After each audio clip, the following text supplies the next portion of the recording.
Welcome back. Telangana ఆవిర్భవించి 10 ఏళ్లు పూర్తి చేసుకున్న సందర్భంగా నిన్న అట్టహాసంగా వేడుకలు జరిగాయి. ఆవిర్భావ దినోత్సవ కార్యక్రమాన్ని మనం చూసాం కూడా.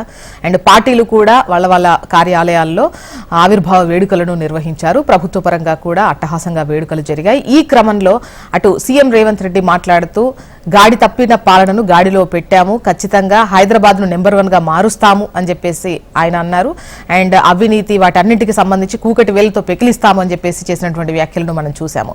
మరోవైపు అటు మాజీ సీఎం కేసీఆర్ మాట్లాడుతూ ఆవిర్భావ వేడుకల్లో అంటే వచ్చిన కొద్ది రోజులకే కాంగ్రెస్ పైన అసంతృప్తి అసహనం వ్యక్తమవుతోంది. ఇప్పటికిప్పుడు ఎన్నికలు జరిగితే ఖచ్చితంగా ప్రజలు బీఆర్ఎస్ వైపే ఉంటారు అని చెప్పేసి ఆయన చేసినటువంటి వ్యాఖ్యలను మనం చూసాము. మరోవైపు బీజేపీ మాట్లాడుతోంది ఇది ఇచ్చిన తెలంగాణ కాదు, ప్రజలు కొట్లాడి తెచ్చుకున్నటువంటి తెలంగాణ, చరిత్రను వక్రీకరిస్తున్నారు సీఎం రేవంత్ రెడ్డి అని చెప్పేసి వాళ్ళు చేసినటువంటి వ్యాఖ్యలను మనం చూసాము. అయితే ఈ 10 ఏళ్ల పాలన ఏ విధంగా సాగింది, తెలంగాణ రాకముందు పరిస్థితులు ఎలా ఉండే, ఇప్పుడు ఏ విధంగా ఉన్నాయి, కాంగ్రెస్ వచ్చిన తర్వాత ఈ కొద్ది నెలలే అంటే దీన్ని బేరీజు వేసుకునేటువంటి అవకాశం ఉన్నా లేకపోయినా బట్ నేతల మాటల్లో మాత్రం గాడి తప్పింది, గాడిలో పెట్టాము, అవినీతిని మొత్తం పేకిలించి వేశాము, ఇటువంటి వ్యాఖ్యలు మనం చూస్తూనే ఉన్నాము. సో ఏంటి పరిస్థితి అని మాట్లాడదాం. గెస్టులు కూడా రెడీగానే ఉన్నారు. డాక్టర్ దూదిమెట్ల బాలరాజు గారు బీఆర్ఎస్ సీనియర్ నాయకులు, దిలీప్ ఆచారి గారు బీజేపీ అధికార ప్రతినిధి. నమస్తే అండి, welcome to the debate. Balaraju గారు నమస్తే. గుడ్ మార్నింగ్ అండి. చెప్పండి, 10 ఏళ్ల పాలన బీఆర్ఎస్ఏ చేసింది ఇన్ని రోజులు. సో 10 ఏళ్లలో 100 ఏళ్ల విధ్వంసం సృష్టించింది బీఆర్ఎస్ అని చెప్పేసి చేసినటువంటి వ్యాఖ్యలు మీరు విన్నారు. సో ముందుగా దానిపైన స్పందించిన తర్వాత మీ వర్షన్ మీ పార్టీ పరంగా మాట్లాడుకుందాం. ముందుగా మేడం మీకు అదేవిధంగా HMTV ప్రేక్షకులకి యాజమాన్యానికి ప్రత్యేకంగా మా జ్యోత్స్న గారికి అదేవిధంగా దిలీప్ ఆచార్య గారికి తెలంగాణ ఆవిర్భావ దినోత్సవ శుభాకాంక్షలు నేను పార్టిసిపేట్ చేయలేను కాబట్టి ఈరోజు చెప్తా ఉన్నాను. అదేవిధంగా ప్రధానంగా జ్యోత్స్న మేడం ఇవాళ తెలంగాణ రాష్ట్రం ఆవిర్భావం కోసం కృషి చేసింది ఎవరు, తెలంగాణ రాష్ట్ర ఆవిర్భావంలో పాల్గొన్నది ఎవరు, తెలంగాణ ఆవిర్భావం కోసం ప్రాణత్యాగాలు చేసింది ఎవరు, తెలంగాణ రాష్ట్ర ఆవిర్భావం కోసం పిడికిలెత్తింది ఎవరు అనే అంశాన్ని స్పష్టంగా ఇవాళ ప్రజలు చర్చించుకుంటా ఉన్నారు. జరుగుతున్నది ఏంది, ఇక్కడ చూస్తున్నది ఏందనే దాన్ని కూడా వాస్తవంగా గమనించాల్సిన అవసరం ఉంది.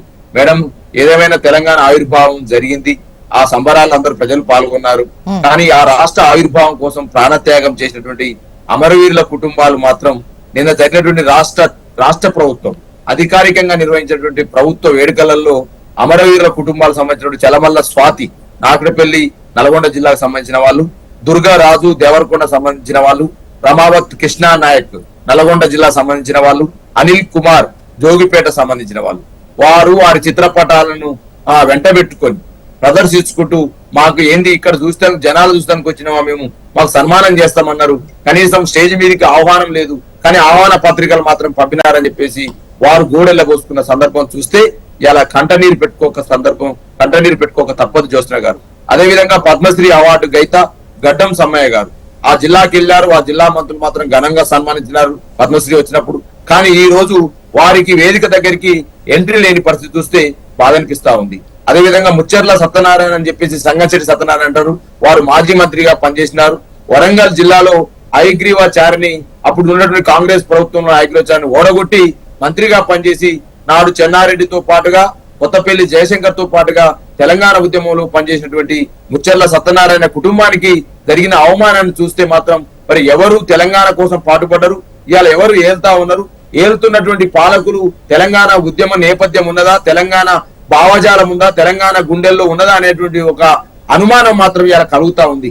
ఎందుకంటే తెలంగాణ రాష్ట్ర ఆవిర్భావం తర్వాత ముఖ్యమంత్రి బ్యూటీ ఆఫ్ డెమోక్రసీలో ప్రజలు నిర్ణయించిన ప్రభుత్వాన్ని వాళ్ళు ఖచ్చితంగా ముఖ్యమంత్రిగా అయితే కాంగ్రెస్ పార్టీ ఎన్నుకున్నారు. కానీ కాంగ్రెస్ పార్టీ చేస్తున్నటువంటి చర్యలు చూస్తే ఇలా తెలంగాణ సమాజం మాత్రం ఇలా గుండె బాధిస్తా ఉంది, కంటకు నీరెత్తా ఉంది.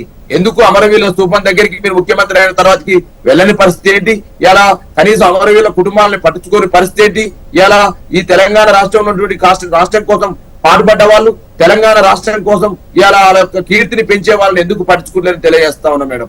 ఇలా జాతీయ గీతంగా మన రాష్ట్ర గీతంగా ప్రకటించినటువంటి ఈ గీతం ఏదైతే ఉందో ఇలా సంగీత సమకూర్పణలోనే అనేక రకాల ఇబ్బందులు ఎదుర్కొన్న సందర్భాన్ని గుర్తు చేస్తా ఉన్నాం. ఎందుకు ఇలా లోగోలు మార్చాల్సిన అవసరం, ఎందుకు ఇలా పేర్లను మార్చాల్సిన అవసరం, ఎందుకు పథకాలను మార్చాల్సిన అవసరం, ఎందుకు పథకాలను తీసేయాల్సిన అవసరం అనే అంశాన్ని ఇలా స్పష్టంగా ఇవాళ HM TV ద్వారా డిస్కస్ చేయాల్సిన అవసరం ఉంది. ఇవాళ తెలంగాణ సమాజానికి, తెలంగాణ ప్రజలకు తెలియాల్సిన అవసరం ఉంది. ఈ సందర్భంలో నేను రిక్వెస్ట్ చేస్తా ఉన్నాను HM TV ద్వారా, మేధావులు అనేవాళ్ళు, కళాకారులు అనేవాళ్ళు, కవులు అనేవాళ్ళు, అదే విధంగా జర్నలిస్టులు అనేవాళ్ళు, ఈ సమాజంలో రాజకీయ పార్టీలు అనేక మంది మేధావులు, దిలీపచార్ లాంటి వాళ్ళు తెలంగాణ ఉద్యమంలో భాగస్వామ్యమైన వాళ్ళు ఉన్నారు. ఎందుకు ఈ విధంగా ఈ ప్రభుత్వం చేస్తా ఉందో అనే అంశాన్ని స్పష్టంగా ఇవాళ తెలియాల్సిన ప్రజలకు అవసరం ఉంది. ఇవాళ రేవంత్ రెడ్డి గారు ఓకే, ఇవాళ డెమోక్రసీలో మీరు ప్రజలు మిమ్మల్ని ఎన్నుకున్నారు, మీరు ముఖ్యమంత్రి అయినారు, కానీ ఎందుకు ఇవాళ అవమానపరిచేటువంటి శేషాలు చేస్తా ఉన్నారు?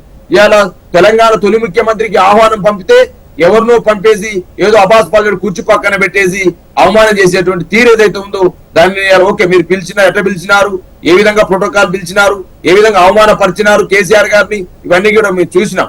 కానీ ఇవాళ మీరు ఈ చేసుకున్న చర్యలు ఏదైతుందో తెలంగాణ సమాజం హర్షిస్తుందని తెలియజేస్తా ఉన్నా. కాంగ్రెస్ ప్రభుత్వం కావచ్చు, ఇవాళ తెలంగాణ ప్రభుత్వంలో ఉన్న ముఖ్యమంత్రికి రేవంత్ రెడ్డి గారు కావచ్చు, ఇవాళ ఎలక్షన్ల గురించి ఎందుకండి? ఆల్రెడీ ఎలక్షన్స్ అయిపోయినాయి. ఎలక్షన్ల తర్వాతకి ప్రభుత్వం చేయాల్సిన పనులు చేయండి. అంటే గత ప్రభుత్వం కార్యక్రమాలను తీసేయాలనుకుంటే ఆరోగ్యశ్రీ మేము ఎందుకు కొనసాగించడము? ఇప్పుడు పిలిచినా కూడా వేడుకలకు రాలేదు అని చెప్పేసి ఒకవైపు విమర్శలు కూడా మీరు వినే ఉంటారు. అంటే మీరు అదే అంటే అవమానపరిచారు అంటే రీజన్ చెప్పిన ఒక రీజన్ అయితే మీరు చెప్తున్నారు, కాకపోతే ఏదో ఒక రీజన్ పెట్టయితే వాళ్ళు రావద్దని డిసైడ్ అయ్యారు కాబట్టి రీజన్ చెప్తున్నారని. అట్టుండదు మేడం. జ్యోత్స్న గారు, తెలంగాణ అస్తిత్వాన్ని గుండెల్లో నింపుకున్నది కేసీఆర్ గారి నాయకత్వం, కేసీఆర్ గారి ఆ రోజు ఉద్యమ నేపథ్యం. ఇలా తెలంగాణ రాష్ట్రాన్ని అబాస్ పాలన చేయాలని చూస్తే మా గుండెలు బాధించవా? మీ ఎందుకు ఉస్మాన్ షీట్ లో ఒక డాక్టరేట్ విద్యార్థి నాయకుడుగా ఇవాళ తెలంగాణ ఉద్యమంలో ఒక 50 రోజులు 152 కేసులు పెట్టుకున్న వాడిగా, జైలు జీతం అనుభవించిన వాడిగా ఎందుకు ఈ విధంగా గుండె బాధిస్తుందో మేము చెప్తా ఉన్నాం మేడం. మాకు ఇలా ఉద్యమంలో ఒక 18-16 ఏళ్ళ నుంచి ఇలా ఉద్యమ నేపథ్యం ఉన్న వాళ్ళము ఇలా ఎందుకు తెలంగాణ అస్తిత్వాన్ని ఎందుకు దెబ్బతీయాలనుకుంటారు అనే దాని మీద మేము ప్రశ్నించవద్దా, మేము మాట్లాడవద్దా? ఇలా వాళ్ళు చేసిన పనే కరెక్ట్ అని చెప్పాలనా, వాళ్ళు చేసిన అంశాలే కరెక్ట్ అని చెప్పాలనా? ఎందుకు ఈ విధమైన ధోరణి ఈ రేవంత్ రెడ్డి సర్కారు వ్యవహరిస్తుందని చెప్పి తప్పే ఉంటుందండి? ఇవాళ తెలంగాణ ఆవిర్భావ ఉత్సవాలు చేసినారు, ముఖ్య దశాబ్ద ఉత్సవాలు. ఆ దశాబ్ద ఉత్సవాల వేడుకలలో జరిగిన తంతు మొదటి నుంచి ఈ రోజు వరకు లోగోల మార్పు వారు ఏందండి? ఇవాళ కాకతీయ కళాతోరణం ఉంటే తప్ప, చార్మినార్ దాంట్లో ఉంటే తప్ప తీసేయాల్సిన అవసరం ఏంది? ఎందుకు తీసేయాలి? గత ప్రభుత్వం పెట్టింది కాబట్టి ఫైనల్ చేయలేదు అనుకుంటా. ఇంకా చిహ్నానికి సంబంధించి ఒక పాట మాత్రమే రిలీజ్ చేశారు. మీ అందరితో చర్చించిన తర్వాత దానిపైన డిసైడ్ అవుతామని మొన్న చెప్పినట్టున్నారు కదా. ఇక పేపర్లకేమో లీకులు వేరే తిరుగుతున్నారు మేడం. ఇప్పుడు పేపర్ల లీకులు వేరున్నాయి, బ్రేకింగ్ న్యూస్లు వేరున్నాయి, చేసే పనులు వేరున్నవి. ఇవాళ ఈ విధమైనటువంటి ధోరణి ఏదైతే ఉందో రాజకీయాలు ఏదని ఇవాళ అధికారం మీకు శాస్త్రం అండి. గతంలో మేము అధికారంలో 10 సంవత్సరాలు ఉన్నాం, ఈ రోజు కాంగ్రెస్ పార్టీ అధికారం ఉంది, రేపు మేము రావచ్చు, ఇంకొకరు రావచ్చు, కానీ అధికారం శాస్త్రం కాదు కదా. కానీ రాజధాని తుగ్లకు మార్చినట్టు, రాజధాని గతంలో తుగ్లకు పాలించినప్పుడు రాజధాని అక్కడికి ఇక్కడికి మార్చినట్టు ఎందుకు ఈ చర్యలు ఎందుకు అంటా ఉన్నాను? ఎవరి మీద కోపం నీకు? తెలంగాణ ప్రజల మీద కోపమా? తెలంగాణ అస్తిత్వం మీద కోపమా? తెలంగాణ చరిత్ర మీద కోపమా? తెలంగాణ ఆనవాళ్ళ మీద కోపమా? ఎవరి మీద కోపం? లేకపోతే ఈ తెలంగాణ ఆనవాళ్ళని, తెలంగాణ చరిత్రను, తెలంగాణ ఆ అంశాలని గుండెల్లో ఉంచుకున్నందుకు కేసీఆర్ మీద కోపమా రేవంత్ రెడ్డి గారు? HM TV ద్వారా ప్రశ్నిస్తా ఉన్నారు. దిలీప్ గారు వర్షం తీసుకుందాం. దిలీప్ గారు, ఇప్పుడు నమస్తే అండి. తెలంగాణ ఆవిర్భవించి 10 ఏళ్ళు అవుతుంది. తెలంగాణ సాకారం అవడానికి అన్ని పార్టీలది ఉంటుంది, అందులో కొంతమందికి సింహభాగం క్రెడిట్ పోయినటువంటి అవకాశం ఉంటుంది. సో కాంగ్రెస్ మీరు మద్దతు ఇచ్చారు, కాంగ్రెస్ ఇచ్చింది, తెలంగాణ ప్రజలు కొట్లాడి తెచ్చుకున్నారు. అందులో టీఆర్ఎస్ కు సంబంధించి కూడా సింహభాగం అని చెప్పేసి గతంలో కూడా పార్టీలకు అతీతంగా మీరు నేతలంతా మాట్లాడినటువంటి సిచ్యువేషనే ఉంది. మళ్ళీ ఇప్పుడు కావాలని చరిత్రను వక్రీకరిస్తున్నారు అని చెప్పేసి బీజేపీ నేతలు చేస్తున్న వ్యాఖ్యలు మేము ఎట్లా చూడాలి? ఇప్పుడు ముందుగా HM TV ప్రేక్షకులకి, యాజమాన్యానికి, అదేవిధంగా కో ప్యానలిస్ట్ బాలరాజ్ అన్నకు, ఉద్యమ నాయకుడు మీకు అభినందనలు, ఉద్యమాభినందనలు, తెలంగాణ ఆవిర్భావ దినోత్సవ శుభాకాంక్షలు. అదేవిధంగా ఈరోజు తెలంగాణ వచ్చిన 10 సంవత్సరాలు, గడిచిన 10 సంవత్సరాల్లో జరిగిన కార్యక్రమాలు, ఇప్పుడు జరుగుతున్న కార్యక్రమాలు, అంతకుముందు తెలంగాణ ఆవిర్భావం కంటే ముందు జరిగిన ఉద్యమ నేపథ్యం, వీటన్నింటినీ బేరీజ్ వేసుకుంటే దీంట్లో ఎక్కడైనా నిజాయితీగా ఏమీ ఆశించకుండా తెలంగాణ వస్తే చాలు అని సబ్బండ వర్గాలు తెలంగాణ సమాజంలో ఎవరైతే ఈ ఉద్యమంలో పాల్గొని ఈ ఉద్యమాన్ని ముందుకు తీసుకొని పోయినరో, సామాన్యంగా అందరు కూడా, అన్ని పార్టీలు కూడా కొన్నేమో కంపల్షన్ క్రియేట్ చేస్తే, కొన్నేమో తనకు తానుగా వచ్చి చేరిన పార్టీలు ఉన్నాయి. కానీ ప్రజలు మాత్రం ఇక్కడ కూడా ఏది ఆశించకుండా తెలంగాణ ఉద్యమంలో పాల్గొన్నారు కాబట్టి ఆ ఉద్యమం విజయవంతమైంది, తెలంగాణ సాధన సాధ్యమైంది అని చెప్పి భారతీయ జనతా పార్టీ ప్రగాఢంగా విశ్వసిస్తుంది. కనుక కర్త కర్మ క్రియ అనే వాళ్ళు ఎవరైతే ఉన్నారో ఇప్పుడు క్లెయిమ్ చేసుకుంటున్న పార్టీలు కానీ నాయకులు కానీ వారి పాత్రను మేము చిన్న చేయడం కోసం ప్రయత్నం చేస్తలేము. కానీ అందరికంటే అన్ని రాజకీయ పార్టీల కంటే పాత్ర ముఖ్యమైన పాత్రధారులు ఎవరైతే ఉన్నారో వాళ్ళు ప్రజలు, అమరులైన తెలంగాణ బిడ్డలు. వారు లేకపోతే మనం ఎంత ఎజెండా తయారు చేసినా, ఎన్ని కార్యక్రమాలకు పిలిపించినా ఏది కూడా సక్సెస్ కాదు, ఇక్కడ కూడా ఒత్తిడి రాదు, తెలంగాణ వచ్చే సమస్యనే లేదు. కనుక భారతీయ జనతా పార్టీ ఏం చెప్తా ఉందని అంటే ప్రజల్ని, ఇప్పుడు బాలరాజు గారు చెప్పిర్రు, కనీసము అమరవీరుల కుటుంబాలను పిలిచిండ్రు, వారికి తగిన గౌరవం ఇస్తే నష్టం లేదు. వారిని గౌరవం ఇవ్వకుండా ఎక్కడ మీ ఫోటో సెషన్స్ కోసమే మీ ప్రోటోకాల్ గురించి ఆలోచన చేసుకుంటా వారిని పిలిచిండ్రు అవమానించే విధంగా అది తగదు అని చెప్పి జరిగిన తప్పిదాన్ని సరిదిద్దుకోవడానికి ముందైన ప్రయత్నం చేస్తుందని ఈ ప్రభుత్వాన్ని నేను కోరుకుంటున్నా. దాంతో పాటు 2 అంశాలు జ్యోత్స్న గారు మనము చర్చించాల్సిన అవసరం తప్పకుండా ఉన్నది. గడిచిన 10 సంవత్సరాల క్రితం ఇప్పుడు దశాబ్ది ఉత్సవాలు చేసుకుంటున్నాం మనము, తెలంగాణ ఆవిర్భావ దినోత్సవాలు. దీంట్లో జరిగిందేంది, మనం అనుకున్నదేంది, జరిగిందేంది, మనం అనుభవిస్తున్నదేంది. ఇప్పుడు సబ్బండ వర్గాలు సకల జనుల సమ్మె చేసిన రోజు వాడు ఏనో మారుమూల ప్రాంతంలో ఏం సంబంధం లేదు, తెలంగాణ ఉంటే బతుకు ఉందా లేదనుకుంటే ఆంధ్ర ఉంటే బతుకు ఉందా అని చెప్పి ఆలోచన చేయకుండా తెలంగాణ రాని ముందు అయితే అని చెప్పి ఎక్కడనో సకల జనుల సమ్మెలో పాల్గొన్న ఒక వ్యక్తి, ఒక కుటుంబము లేదనుకుంటే ఒక కులము, వాడికి ఏం జరిగింది న్యాయము ఈ 10 సంవత్సరాల్లో అని చెప్పి ఆలోచన చేస్తే మనకి ఏది జరగలంటే కనిపిస్తా ఉంది.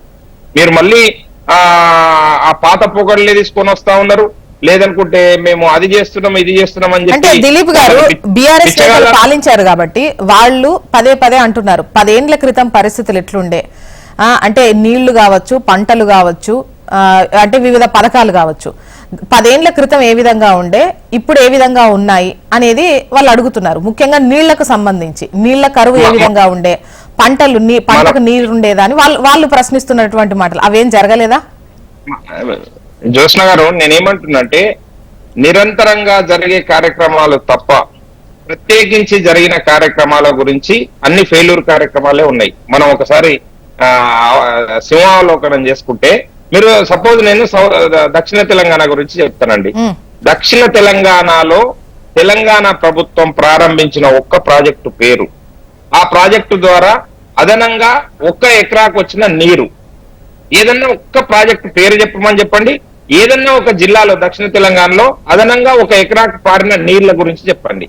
కనుక నేనేమంటున్నానంటే అంతకుముందు జలయజ్ఞంలో ప్రారంభించిన ఆ పార్టీ, అంతకంటే ముందు తెలుగుదేశం ప్రారంభించిన ప్రాజెక్టులు, ఇవన్నీ కొనసాగింపుగా జరిగిన కార్యక్రమాలే కానీ ప్రత్యేకించి టిఆర్ఎస్ ప్రభుత్వము కాన్సన్ట్రేట్ చేసి ఒక ఇంజనీరింగ్ అద్భుతం అని చెప్పి కట్టిన ప్రాజెక్టు ఈ రోజు వెక్కిరిస్తా ఉందా లేదా? తెలంగాణ సమాజాన్ని ప్రాజెక్టు లక్షల కోట్ల రూపాయలు వెచ్చించి నిర్మాణం చేసిన ప్రాజెక్టు మనల్ని వెక్కిరిస్తుంది. నేను సిస్టమ్ గురించి మాట్లాడుతూ ఉన్నా మేడం. ఇప్పుడు వారి ఉద్దేశం మంచిదే కావచ్చు, కానీ ఆ ఉద్దేశాన్ని ఇంప్లిమెంటేషన్ చేసే సమయం లోపల మానిటరింగ్ ఏ విధంగా జరిగింది, నిజాయితీ కలిగిన నాయకులు, నిజాయితీ కలిగిన అధికారులు, నిజాయితీ కలిగిన కాంట్రాక్టర్లు, కంపెనీలు ఏవైనా తెలంగాణ కోసం డెడికేటెడ్ గా పనిచేసినాయా? అంటే తెలంగాణను సాధించిండు ఒక వ్యక్తి, ఎదురొచ్చే రైలును ఢీకొని ప్రాణాలను అర్పించిండండి, ఏం ఆశించిండు? కనుక ఆ వచ్చిన 10 ఏళ్ల తెలంగాణ లోపల నిజాయితీగా నిబద్ధతతో కూడిన పాలన అందిస్తే ఈ రోజు తెలంగాణ పరిస్థితి ఈ విధంగా ఉండదు, అగ్రగామిగా ఉండే అవకాశం ఉంటుండే. కనుక ప్రతి దాంట్లో మన వనరులు అందుబాటులో ఉన్న వనరులని దుర్వినియోగం అవుతున్నాయి, మనం సరిగా అభివృద్ధిలోకి తీసుకురాలేకపోతున్నాము, వినియోగించుకోలేకపోతున్నాం అని చెప్పే కదా ఉద్యమం స్టార్ట్ అయింది. ఎక్కడ వినియోగించుకున్నాం వనరులని? ప్రత్యేకంగా ఏ కార్యక్రమం చేసినాం చెప్పండి? మీరు ఎటు తిరిగి గొర్రెలంటరి, బర్రెలంటరి, చేపలంటరి, ఇదంటరి, అదంటరి, లాస్ట్కి వస్తే అవన్నీ అలా నీకు గురిబండలైనాయి కదా. ఎక్కడన్నా ఇప్పుడు తవ్వే కొద్దీ ఇప్పుడు ఇంకొక విషయం ఏంటంటే చిత్తశుద్ధి అనేది ఈ ప్రభుత్వానికి కూడా నువ్వు 10 సంవత్సరాల పాలనను విమర్శించి అధికారంలోకి వచ్చిన రేవంత్ రెడ్డి గారు ఏం చేస్తా ఉన్నారండి? ఏం జరుగుతా ఉంది? జ్యోత్స్న గారు చెప్పండి, మీరు నిజాయితీగా ఏం చేస్తున్నారు వీళ్ళు? ఈ ప్రభుత్వం ఏదైనా ఒక సిస్టమ్ ప్రకారము తయారు చేసుకొని ఇదో ఫలానా దాని ప్రకారం మేము పోవడానికి సిద్ధంగా ఉన్నామని చెప్తా ఉన్నారా? లేదు. ఏదంటే దాటవేత ధోరణి, సమయము గడపడం కోసం ప్రయత్నం చేయడం కోసం ఎలక్షన్ల ముందు ఒక మాట మాట్లాడతారు, ఎలక్షన్లు జరుగుతుంటే ఒక మాట మాట్లాడతారు, ఎలక్షన్లు అయిపోయిన తర్వాత ఒక మాట మాట్లాడతారు. కనుక ప్రజలు గమనించారు కాబట్టి ఈ రోజు ఈ మనుగడ కోసం పోరాటం స్టార్ట్ అయింది. ఇప్పుడు ఈ రెండు రాజకీయ పార్టీలకి, టిఆర్ఎస్ పార్టీకి మనుగడ కోసం పోరాటం, కాంగ్రెస్ పార్టీ తన ఉనికి ప్రమాదంలో పడే పరిస్థితిలో ఉంది. అధికారంలో ఉన్నాము, మేము ముఖం జరుగుతలేదు, ప్రజల మధ్యలో పోవడం కోసం ఏం చెప్పాలి ఏం చేయాలి అని చెప్పి ఎజెండా లేని పరిస్థితి లోపల దిక్సూచి లేకుండా ప్రయాణం చేస్తున్న ఈ రెండు రాజకీయ పార్టీలకి ప్రజలు ఖచ్చితంగా మన కాంగ్రెస్ సీనియర్ నాయకులు ఇందిరా శోభన్ గారు కూడా జాయిన్ అయ్యారండి. ఒక విధమైన న్యాయం చేసిందని చెప్పి నేను భావిస్తా ఉన్నా. ఖచ్చితంగా ఆ ఫలితాలు కూడా మనల్ని హెచ్చరికగా తీసుకుంటేనేమో రాజకీయ పార్టీలు మనగడ సాగిస్తాయి, లేదంటే వాళ్ళ ఇష్టం. నమస్తే అండి ఇందిరా గారు, వెల్కమ్ టు ద డిబేట్. మీరు రాకముందు కూడా కాసేపు మాట్లాడుకున్నాము. ముఖ్యంగా అమరవీరులకు సంబంధించి ఇద్దరు కూడా అమరవీరుల త్యాగం నిజంగా కూడా మరవలేనిది, మరవకూడనిది కూడా. కానీ నిన్న వాళ్ళు ఇబ్బంది పడ్డారు, ఆందోళన చేసినటువంటి విషయం కూడా కాంగ్రెస్ దృష్టికి వచ్చే ఉంటది. ముందు దీనిపైన మాట్లాడిన తర్వాత నెక్స్ట్ వెళ్దాం. పాలలో ఉన్నటువంటి సోదరులకు ఇద్దరికి మరియు ప్రేక్షకులకు నమస్కారం. అమరవీరులను గుర్తించిందే ఇవాళ మేము అన్నది వాళ్ళు గుర్తు పెట్టుకోవాలి. ఎందుకు అనంటే నిన్న అసలు వాస్తవంగా చూసినట్లయితే తెలంగాణ వచ్చి 10 సంవత్సరాలు అయినా కూడా నిన్న జరిగినటువంటి వేడుకలైనా, ఆహ్వానించిన విధానమైనా, అందరినీ కలుపుకొని చేసిన కార్యక్రమం చూసినట్లయితే తెలంగాణ ఇవాళే వచ్చిందేమో అన్న ఫీలింగ్ ప్రజలకి కలిగింది, ఉద్యమకారులకు కలిగింది, ఇవాళ అమరుల కుటుంబాలకి కలిగింది. ఇవన్నీ కూడా రాజకీయ పార్టీలో ఉద్యోగం కోల్పోయినటువంటి వాళ్ళకి కనిపిస్తలేదేమో కానీ తెలంగాణ సమాజానికి కనిపిస్తుందని చెప్పదలుచుకున్నా. నిన్న చాంగుబండి పైన జరిగిన కార్యక్రమమైనా లేదా పెరుగుగ్రౌండ్ లో జరిగిన కార్యక్రమం, ఈ రెండింటికి కూడా ఉద్యమకారులను ఇన్వైట్ చేశాము, అమరవీరులను కూడా ఇన్వైట్ చేశాము. సో వర్షం పడడం కారణంతో కొంత అనుకున్నటువంటి కార్యక్రమాలు, కొన్ని ప్రోగ్రామ్స్ అవి వాళ్ళని కలవడం కానీ, సన్మాన కార్యక్రమాలు కానీ అలా అవి పోస్ట్ పోన్ లో అవి క్యాన్సిల్ అయినాయి ఆ కార్యక్రమాలు అక్కడ. కాబట్టి ఇక్కడ ఉద్యమకారులని అవమానించిండ్రు, ఉద్యమకారులను చేయాలని తప్పు.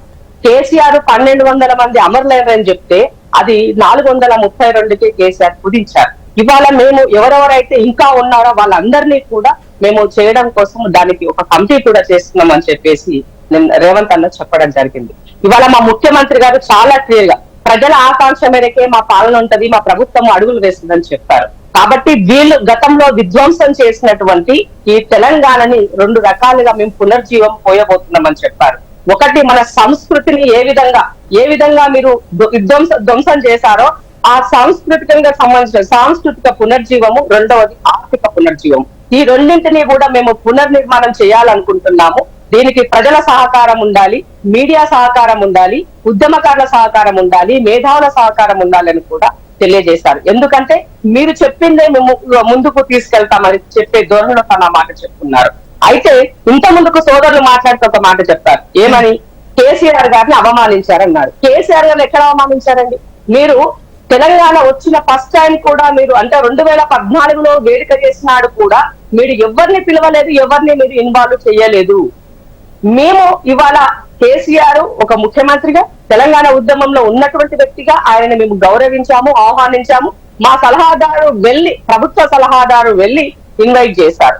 మీరు ఆ ఇన్వైట్ చేసిన దానికి కూడా రాకుండా మమ్మల్ని అవమానించారంటే ఏమని అవమానం చేశారు? ఇవాళ ప్రభుత్వ వేదిక పైన ముఖ్యమంత్రి గారు ఉన్నారు, సిఎస్ గారు ఉన్నారు. కింద వేదిక పైన మండలి చైర్మన్ గారు, స్పీకర్ గారు అందరూ కూడా కిందనే ఉన్నారు. వాళ్ళ పక్కన మీకు గౌరవమైనటువంటి సీట్ ని మేము ఏర్పాటు చేసి ఇస్తే మీరు చూడండి, మీరు కావాలంటే ఫోటో క్లిప్ కూడా మీకు నేను చూపిస్తున్నాను. మేము చూపిస్తే ఇది మీరు అవమానించారని చెప్పడం అని అంటే ఇంతకన్నా దుర్మార్గం ఉన్నదంటే ఎక్కడైనా దుర్మార్గం ఉన్నదా? ఇంతకన్నా ఇంత అవమానమైనటువంటి ఇక్కడ ఎవరున్నారు? పక్కన స్పీకర్ గారు ఉన్నారు. స్పీకర్ గారికి పక్కన మీ సీట్ ఉన్నది, మీ పేరు కూడా రాసింది అక్కడ. మరి మేము అవమానం చేసినట్టు ఎట్లయితే చెప్పండి? మీరు రాకుండా తప్పించుకొని తిరుగుతున్నారు. ఇవాళ అసెంబ్లీకి రారు, ప్రతిపక్ష నాయకుడికి అసెంబ్లీకి రారు, ఉద్యమ నాయకులను మేము గౌరవిస్తే దీనికి మీరు రారు. మీరు పైగా మా పైన ఎందుకంటే చిల్వల పడగా పొద్దున్న లేస్తే మా పైన కాళ్ళ కట్టలు పెట్టినట్టుగా పిల్లి శాపనాటాలు పెట్టినట్టుగా మమ్మల్ని ఎందుకంటే మాట్లాడము? ప్రజలు మిమ్మల్ని అసహించుకొని ఎక్కడ పెట్టారో అక్కడ పెట్టారు.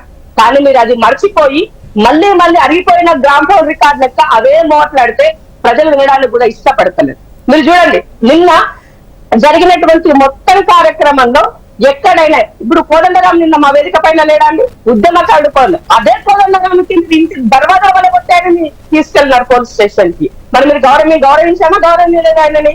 ఉద్యమకారుల కుటుంబాలు అందరినీ పిలిచాము ఒక వేదిక పైన కూర్చోబెట్టి వాళ్ళందరినీ కూడా. మరి అన్ని గౌరవించినట్ట కానట్ట? ఇవాళ తెలంగాణ ఇచ్చడానికి ముఖ్య కారణమైనటువంటి సోనియా గాంధీ గారిని, తర్వాత సుష్మా స్వరాజ్ ప్రతిపక్ష నాయకురాలుగా ఉన్నటువంటి తల్లి పిన్నమ్మగా చెప్పుకున్నటువంటి సుష్మా స్వరాజ్ గారిని, అలాగే ఇవాళ మీరా కుమార్ స్పీకర్ గా ముగ్గురు అమ్మలతో తెలంగాణ వచ్చిందని ఈ ముగ్గురిని కూడా తెలంగాణ చరిత్ర ఉన్నంత వరకు వీళ్ళ 3 పేర్లు ఉంటాయని చెప్పారు. వాళ్ళని గుర్తు చేసుకున్నారు. ఇది చరిత్ర అని చెప్పారు. మరి ఇంత గంటాపదంగా చెప్పినటువంటి ముఖ్యమంత్రి ఎవరైనా ఉన్నారా అండి? ఎవరైనా ఎప్పుడైనా కేసీఆర్ గారు ఈ పలుకులు పలికారా? సోనియా గాంధీ గతంలో ఇప్పుడు సోనియా గాంధీ గారిని అసెంబ్లీలో కూడా చెప్పారు కదా, చెప్పారు. సుష్మా స్వరాజ్ గారిని కానివ్వండి, ఇప్పుడు మీరు చెప్పిన ముగ్గురు పేరు గతంలో కూడా ఈవెన్ సోనియా గాంధీ గారు మీ పార్టీ మీరు చెప్పారు. ఓకే, ఈవెన్ గతంలో చెప్పలేదని మీరు ఎట్లా అంటారు? మేమందరం చూసాం కదా, చెప్పారు కదా. అసెంబ్లీ సాక్షిగా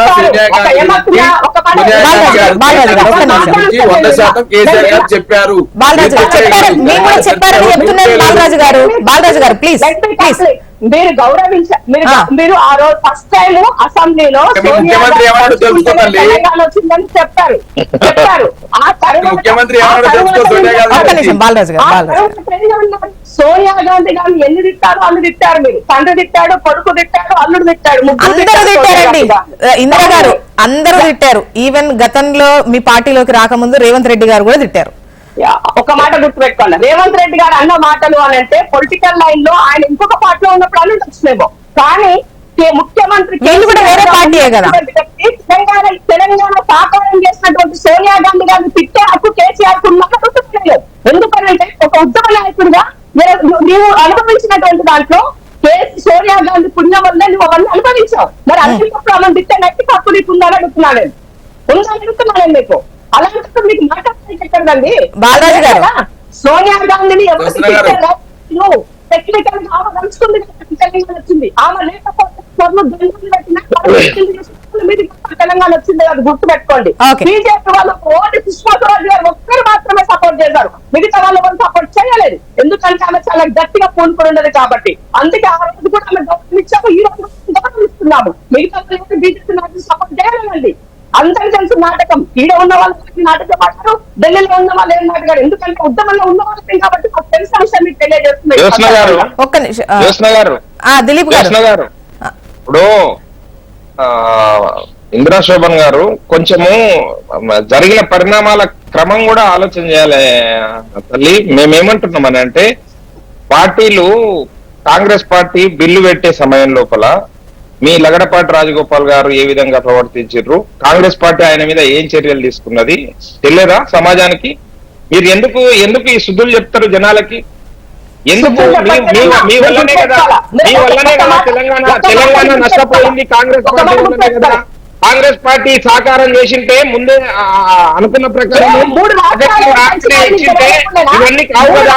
మీరు ఇలా ఏదో సుష్మా స్వరాజ్ గారు చేసిండ్రు అని చెప్పి సుష్మా స్వరాజ్ గారు మంచి వాళ్ళు పార్టీ అంతా చెడ్డలు అని చెప్పి ఏం చెప్తారు? కాంగ్రెస్ పార్టీలో 2 విధానాలు ఉంటాయి. భారతీయ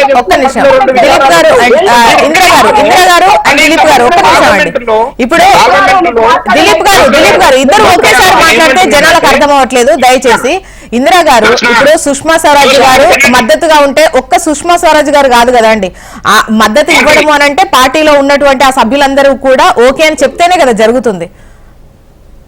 మీకు మాట చెప్తా, సుష్మా స్వరాజ్ గారు ఒక తల్లిగా, ఒక ఆడబిడ్డగా బిడ్డల ప్రాణాలు పోయినప్పుడు ఆమె చాలా సీరియస్ గా తీసుకుంది కాబట్టి సోనియా గాంధీ గారు అడగగానే ఆమె ఆ పూర్తి మద్దతుగా గట్టిగా నిలబడ్డది.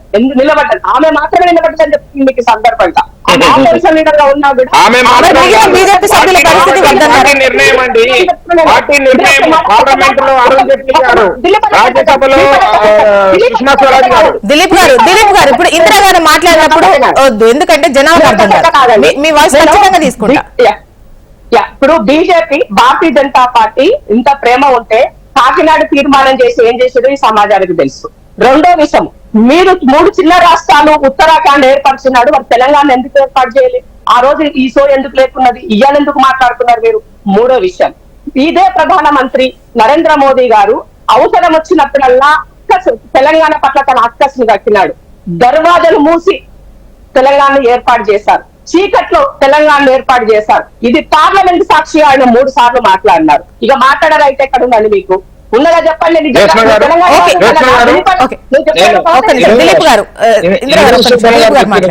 వినండి, జోష్న గారు మీరు చెప్పారు కదా, కాకినాడ తీర్మానం గురించి చెప్పిండ్రు, 3 రాష్ట్రాల ఏర్పాటు గురించి చెప్పిండ్రు, మోడీ గారు చెప్పిన గురించి చెప్పిర్రు. ఎవరు ఏం మాట్లాడిండండి మోడీ గారు? టికెట్ లో తలుపులేసి ఆ కర్మ ఎందుకు వచ్చింది? మీ పార్టీ ఎంపీలను కట్టడి చేసే సత్తా లేక ఎవడు వ్యతిరేకించలే. Only within the Congress లో ఉన్న ఎంపీలే దుర్మార్గంగా వ్యతిరేకిస్తా ఉంటే చేస్తలుడికి చూసిండ్రు మీ పార్టీ అధిష్టానం. కనుక మీరు మీ తప్పులను ప్రత్యర్థుల పైన దుబ్బి తప్పించుకోవడం కోసం ప్రయత్నం చేయకండి. చరిత్ర అన్నింటికి సాక్ష్యంగా నిలుస్తా ఉన్నది. కనుక మేము ఏమంటున్నామనంటే, వినండి, మీరు మాట్లాడేటప్పుడు నేను మాట్లాడలేదు కదా, అన్ని చెప్పారు కదా. మేము ఏమంటున్నామనంటే, మీరు మోడీ గారి గురించి చెప్తా ఉన్నారు. మోడీ గారు ఎప్పుడైతే ప్రధానమంత్రి అభ్యర్థిగా డిక్లేర్ అయినరో గోవా డిక్లరేషన్ లో, గోవా పార్టీ అధివేశంలో, అక్కడ నరేంద్ర మోడీ గారు మొదటి ప్రెస్ మీట్ లో చెప్పారు, మేము అధికారంలోకి వచ్చిన 3 నెలల లోపల తెలంగాణను ఏర్పాటు చేస్తామని చెప్పి మోడీ గారు చెప్పిన ప్రకటన తర్వాతనే ఇమ్మీడియట్ గా ఆగమేఘాల పైన ఆ క్రెడిట్ భారతీయ జనతా పార్టీ దక్కించుకుంటుంది. 2014 తర్వాత మాకు అవకాశం రాదు అని చెప్పి మీరు ఆ పని చేశారు. 2014 తర్వాత అవకాశం రాదు అని చెప్పి మీరు అన్ని బలిదానాలని, ఇంకా అప్పటికి ఆత్మ శాంతించిందేమో, అప్పుడు మీరు బిల్లు పెట్టిండ్రు. అప్పటిదాకా 1200 మంది బిడ్డల బలిదానాలు. కాంగ్రెస్ పార్టీ అధికారంలో ఉన్నది, కాంగ్రెస్ చోద్యం చూస్తున్నది, కాంగ్రెస్ పెట్రోల్ పోసింది, కాంగ్రెస్ నిప్పులలో పెట్రోల్ పోసి అందరినీ అంటిపెట్టింది, తెలంగాణ సమాజాన్ని అశాంతికి గురి చేసింది. ఆ తర్వాత మీ బలిదేవత, మేమన్న మాట కాదు, మీ రేవంత్ రెడ్డి గారు అన్నారు బలిదేవత, తెలంగాణ బలిదేవత. అప్పుడు ఆత్మ శాంతించి కడుపు చల్లగయి బిల్లు పెట్టింది. మీరు మాకు శుద్ధులు చెప్పకండి తల్లి, మేము తెలంగాణ సమాజం చూస్తా ఉంది, తెలంగాణలో మేము కూడా ఉన్నాము, తెలంగాణలో మేము లేకుండా ఉద్యమాలు నడవలేదు. మీరు మీ గన్నులు తీసుకొని వచ్చి మీరు రేవంత్ రెడ్డి గారు తెలంగాణ ఉద్యమకారుల నుంచి ఇవాళ వచ్చి నీతులు చెప్తా ఉంటే తెలంగాణ సమాజం నవ్వుతా ఉన్నది. శోభక్క గారు చాలా అంశాలని తెర మీద తీసుకొచ్చినారు. మొదట సోనియా గాంధీని ఎవరు కీర్తించారు, అసెంబ్లీ సాక్షిగా కేసీఆర్ గారు మాట్లాడిన మాటలు ఏంటి, మొదటి అసెంబ్లీ సమావేశాల్లో తెలంగాణ ఏర్పాటు ఎట్లా ఏర్పడ్డది, ఎవరు సహకరించారు అనే అంశాన్ని స్పష్టంగా కేసీఆర్ గారు, తెలంగాణ తొలి ముఖ్యమంత్రి గారు విశ్లేషణ చేసినారు. వారి అసెంబ్లీ రికార్డ్స్ కూడా చెక్ చేసుకోమని చెప్తున్నారు, అసెంబ్లీ సాక్షి ఉన్న రికార్డ్స్ ని. అదే సోనియా గాంధీని కీర్తించింది ఎవరు, దేశించింది ఎవరు, బలిదేవత అన్నది ఎవరు అనే అంశాన్ని ఇవాళ చర్చలోకి పోదలుచుకోలే. ఎవరన్నారో ప్రజలు గుర్తున్నారు. తెలంగాణ ఉద్యమం గురించి మాట్లాడే ముందు తెలంగాణ ఉద్యమంలో ఈ రోజు ఉన్నటువంటి స్టేజ్ మీద ఉన్నటువంటి రేవంత్ రెడ్డి గారి పాత్ర ఏంటి, తెలంగాణ ఉద్యమకారులపై ఏ విధంగా రైఫిల్ ఎక్కుపెట్టారు, తెలంగాణ ఉద్యమంలో ఎవరు ద్రోహం చేశారు, ఎవరు పంచనున్నారు అనే అంశాన్ని స్పష్టంగా ప్రజల మీద తెలుసు. దాని జోలు పోదలుచుకోని ఇవాళ మేము కోరుకునే HMT గారు మేము కోరుకునేది ఏంటంటే, దశాబ్ది ఉత్సవాలను జరుపుకున్నటువంటి తెలంగాణ రాష్ట్రం ఈ 10 సంవత్సరాల కాలంలో తెలంగాణ తొలి ముఖ్యమంత్రి కేసీఆర్ గారి నాయకత్వంలో జరిగిన ప్రగతి ఏదైతుందో ఆ ప్రగతిని మాత్రం అడ్డుకోకండి అని చెప్తా ఉన్నాను. ఇలా మీరు పేర్లు మారితే మార్చుకోండి, మీకు ఇష్టం ఉన్నట్టు పరిపాలన చేయండి. ఈ 10 ఏళ్లలో 100 ఏళ్లలో జరగాల్సిన విధ్వంసం జరిగిందన్నటువంటి వ్యూలో అక్కడ కాంగ్రెస్ ఉంది. అది కంటిన్యూ చేయమంటే ఎట్లా? ఇప్పుడు వాళ్ళకి నచ్చలేదు కదా ఈ పాలన.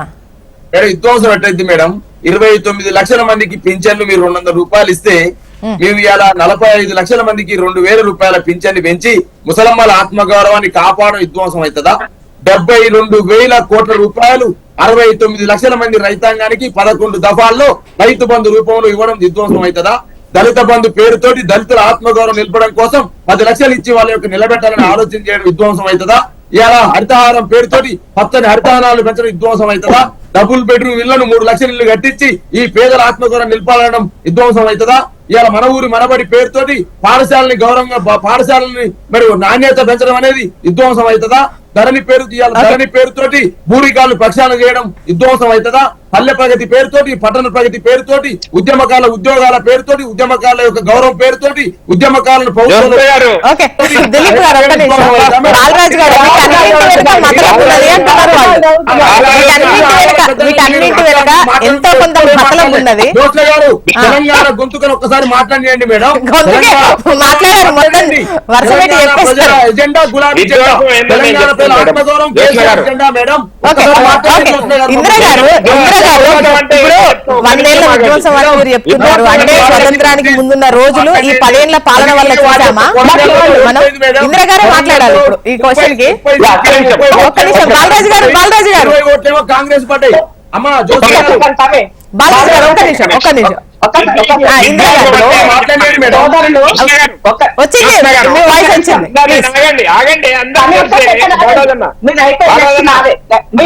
ఇందిరా గారు మాట్లాడారు. ఇందిరా గారు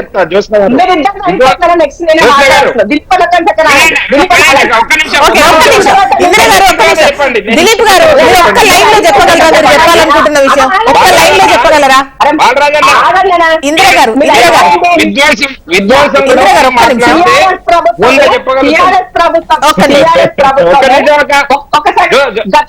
దిలీప్ గారు తీసుకుంటా ప్లీజ్ మీ వాయిస్ తీసుకుంటే ఇందిరా గారు మాట్లాడివ్వండి. ఇప్పుడు బిఆర్ఎస్ ప్రభుత్వం కేసీఆర్ గారు అధికారంలో ఉన్నప్పుడు ఉమ్మడి ఆంధ్రప్రదేశ్ లో ఉన్నప్పుడు అభయహస్తము కో కాంట్రిబ్యూటరీ యాక్ట్ పెన్షన్ అనేది ప్రతి మహిళ గౌరవంగా ఉండేటువంటి తను రోజు పొదుపు పైసలు తను చేసుకున్న దానికి గవర్నమెంట్ కూడా దానికి కాంట్రిబ్యూట్ చేసేది. వాళ్ళకి ఇంట్లో అంటే పెన్షన్ వచ్చేటువంటిది, వాళ్ళ పిల్లలకి స్కాలర్షిప్ వచ్చేటువంటిది, దానితో పాటుగా వాళ్ళు ఏంటి చనిపోయిన రోజు వాళ్ళ ఖర్చులకు ఇయ్యేటువంటి డబ్బుకు 5,000 రూపాయల ఖర్చులకు సంబంధించి ఇన్సూరెన్స్ క్లైమ్ సంబంధించి ఇలాంటి స్కీమ్ ని చట్టం చేసింది రాజశేఖర రెడ్డి గారు.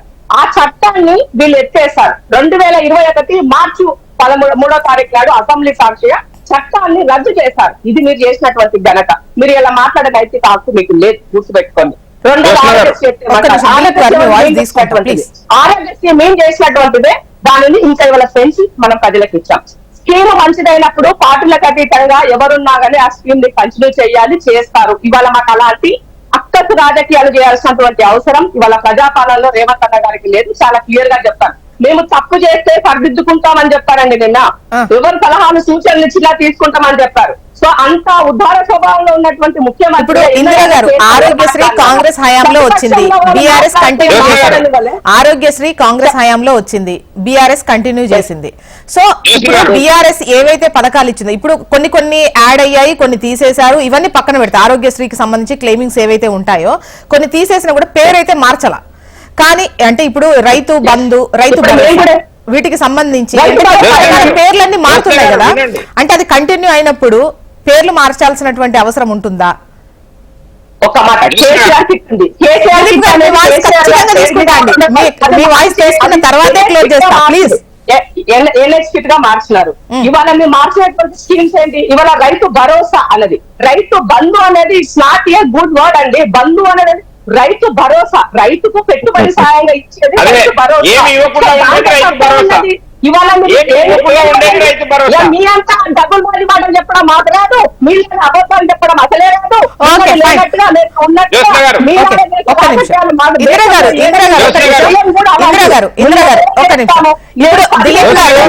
ఎప్పుడు ఉండలేదు.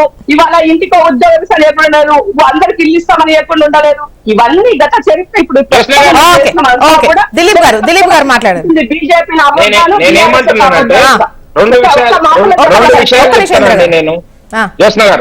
రెండు విషయాలు చెప్తాను. విధ్వంసం, తెలంగాణ విధ్వంసం గురించి బాలరాజన్న నిరాఘాటంగా చెప్పిండ్రు. కానీ అంశాలు ఏంటంటే అన్న, కొన్ని అంశాలు మళ్ళా మీరు వెనక్కి తిరిగి చూసుకుంటే మిమ్మల్ని ప్రశ్నించే పరిస్థితి ఉంది. ఈ రోజు ధరణి తెచ్చిండ్రు, ధరణి వల్ల ఎంత లాభం జరిగిందో అంత నష్టం కూడా జరిగింది. మీరు నాయకులందరూ వేల ఎకరాలు మీరు ధరణిని అడ్డం పెట్టుకొని మీరు కబ్జా చేసిన సంగతి, అది విధ్వంసం తెలంగాణ అని చెప్తున్నాము. 12,000 కోట్ల రూపాయల ఆదాయం, మద్యం ఆదాయం ఉంటే 40,000 కోట్ల రూపాయలు పెంచి తెలంగాణ సమాజాన్ని తాగుబోతుల తెలంగాణగా చేసింది. అది విధ్వంసం అని చెప్తా ఉన్నాము.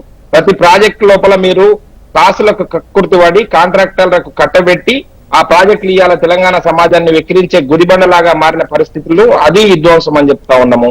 డబుల్ బెడ్రూమ్ ఇండ్లు అని చెప్పి మేడలల్లా, గాలి మేడలల్లా జనాలని ఊగించి ఊహలలో తేలించి మీరు 3 లక్షలు అని చెప్పిర్రు.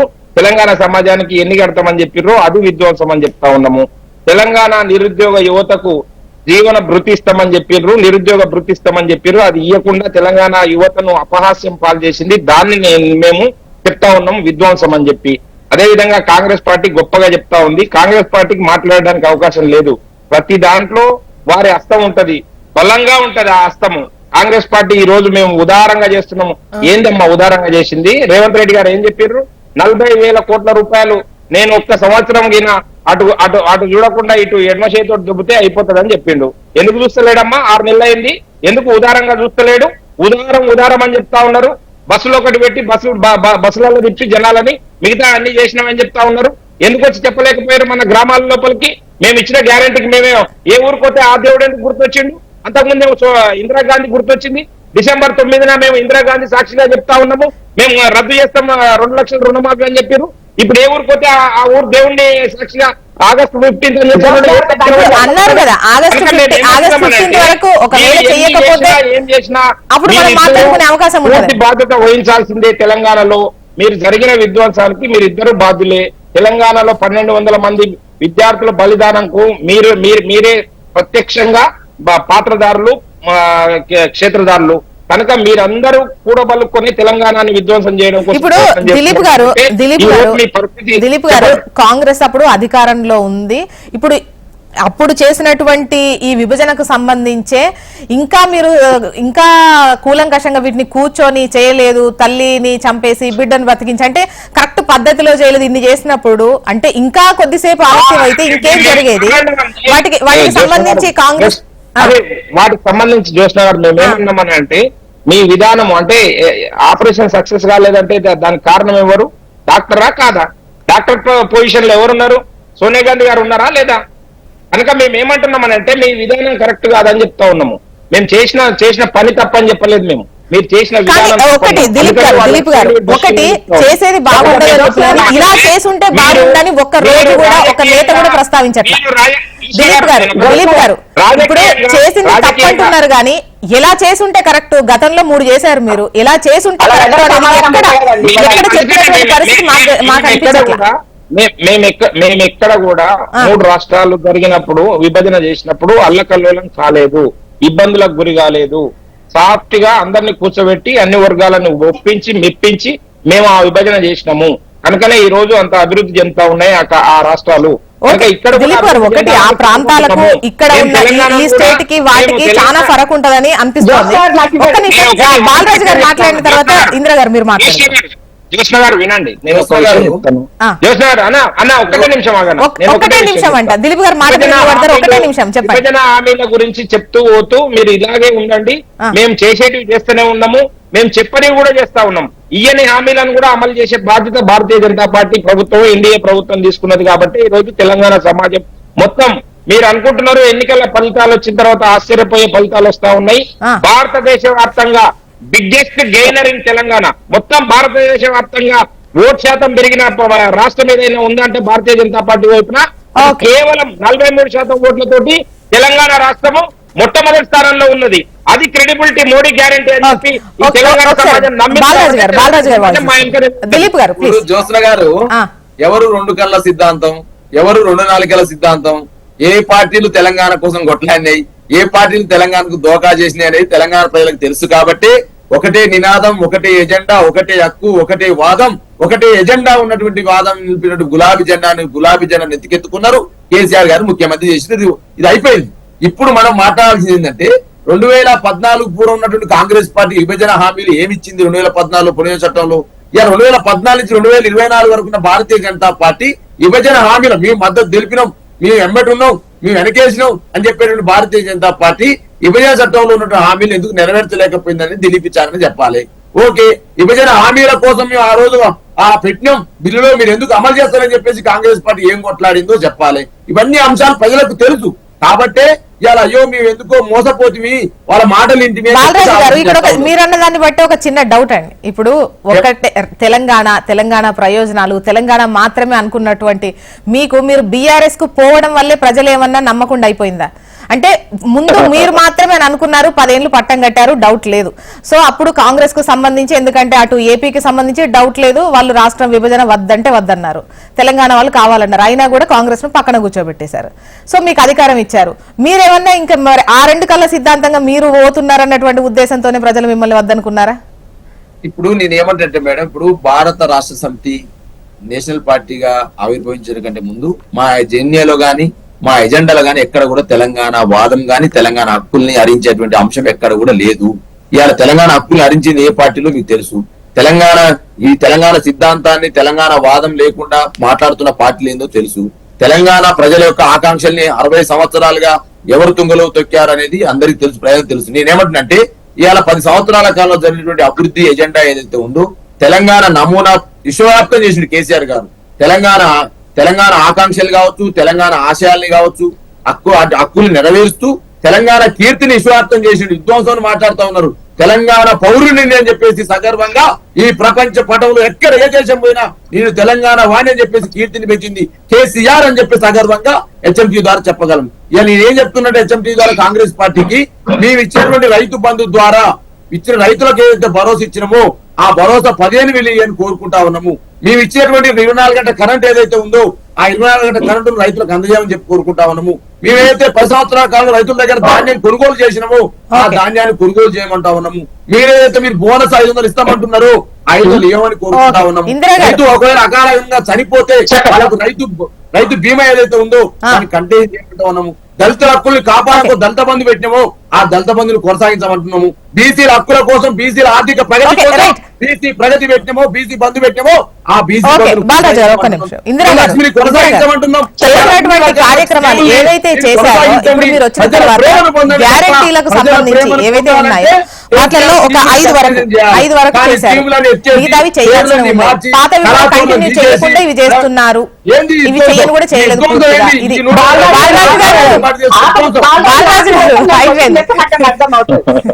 ఇంద్ర గారు మాట్లాడండి, చెప్పండి. ఇప్పుడు గత ప్రభుత్వం విధ్వంసం అన్నటువంటి క్రమంలో కొన్ని పథకాలన్నీ కూడా ఇంతకుముందు బాలరాజు గారు అవన్నీ లిస్ట్ అవుట్ ఏవైతే చేసి చదివి వినిపించారు. అయితే వీటి వెనక ఏ ఉన్నాయి లేకపోయినా ఇవన్నీ పక్కన పెడితే ఆ పథకాలన్నీ నడవాల్సినవే, ఆపడానికి లేనటువంటి సిచ్యువేషన్. కానీ కొన్నింటి పరంగా ఎన్నికలు అంటారా మీరు ఇంకేమంటారో కారణాలు ఏమన్నా చెప్పుకోండి, కానీ కొన్ని ఆగినాయి, కాస్త మందగించినాయి అనొచ్చు, కాస్త ఆలస్యమైంది అనొచ్చు. భరోసాకు సంబంధించి కావచ్చు, ఈ రుణమాఫీకి సంబంధించి కావచ్చు, అండ్ మీరు ఇచ్చినటువంటి 6 గ్యారంటీల్లో 13 హామీల్లో ఒక 5 వరకు, అందులో త్వరితగతిన చేయాల్సిన ఒకటి ఫ్రీ బస్సు అండ్ ఎలక్ట్రిసిటీ, దాంతోపాటు గ్యాస్, మిగతా 2 కూడా నెమ్మదిగా కట్టుకునేటివే ఉన్నాయి. సో అన్నవి కూడా కంప్లీట్ చేయలేదు, పాతవి కూడా కాస్త నెమ్మదించినాయి. ఏంటి పరిస్థితి? ఇప్పుడు ఇచ్చినటువంటి గ్యారంటీలు అన్ని కూడా అమలు చేయడానికి మేము సంసిద్ధంగా ఉన్నామని తెలియజేస్తున్నాం. ఇవాళ ఎలక్షన్ కోడ్ రావడం ద్వారా అసలు ఇప్పుడు ఢిల్లీ పాట ఉన్నాడు మాబోనారా ఆయన కూడా, సో అక్కడ ఎమ్మెల్సీ కోడ్ వచ్చింది, ఎంపీ కోడ్ వచ్చింది, దాని ద్వారా అసలు ఎలాంటి స్కీమ్స్ అక్కడ అమలు కాలే, ఓన్లీ బస్సు మాత్రమే అమలు అవుతుంది అక్కడ. ఇది అయిపోగానే 6వ తారీఖు నుంచి యాజ్ టీజ్ గా అన్ని కూడా అమలు అవుతాయని చెప్పగలుగుతున్నాం. ఇక్కడ ఇచ్చినటువంటి దాంట్లో ప్రతి మాటకు కట్టుబడినాం. వాళ్ళు పెంచిన సిలిండర్ ధర మేము తగ్గించి ఇవాళ ప్రజలకి చేరువ ఉండే విధంగా ఆల్రెడీ ఆ స్కీమ్ అమలు అవుతుంది. ఇవాళ ఇచ్చినటువంటి దాంట్లో బస్సు ఒకటే బస్సు అని మాట్లాడుతున్నారండి. ఆ బస్సు ద్వారా ప్రతి ఆడబిడ్డకి మినిమం 1,500 రూపాయలు సేవ్ అవుతుంది.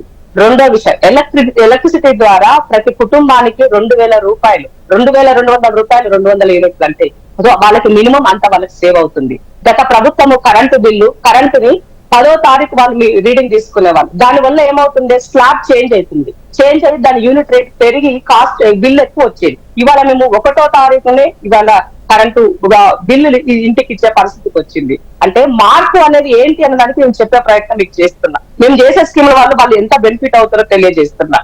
కొంచెం సహనం ఉండాలి, ఓపిక ఉండాలి. అది ప్రజల దగ్గర సహనము ఉన్నది, వాళ్ళు మాకు సహకరిస్తున్నారు. కానీ రాజకీయ పార్టీలో ఉద్యోగం కోల్పోయినందుకు మాత్రం ఆ స్థానం కోల్పోయి ఆకపాక అవుతుంది, సమస్యగా ఉంది. జ్యోత్స్న గారు. అయితే ఒక్క నిమిషం రాయాలి మైకి తెరవడం తెలుసా కాదు మనం చెప్పండి.